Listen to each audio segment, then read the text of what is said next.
Måske mister vi ikke livet den dag hjertet stopper.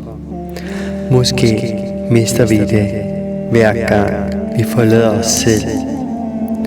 Der er forskel på at eksistere, at overleve og at leve. At eksistere er at lade tiden gå. At overleve er at komme igennem dagen. Men at leve er at være fuldt til stede, mens livet udfolder sig.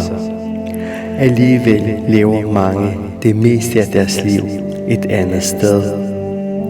Sindet vender tilbage til fortiden, eller søger mod en fremtid, der endnu ikke findes, og imens forlader vi os selv. Nuet passerer, ikke fordi tid mangler, men fordi vores opmærksomhed gør. Det største tab er ikke de år, vi aldrig fik. Det største tab er de øjeblikke, vi fik, men aldrig virkelig levede.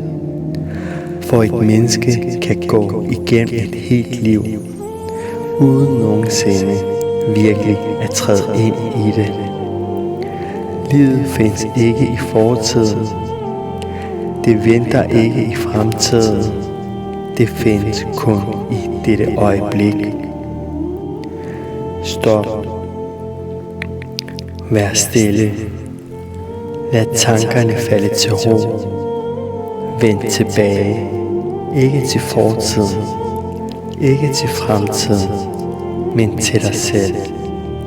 For måske bliver det største spørgsmål til sidst ikke, hvor længe du har levet, men hvor meget af dit liv var du virkelig til stede i.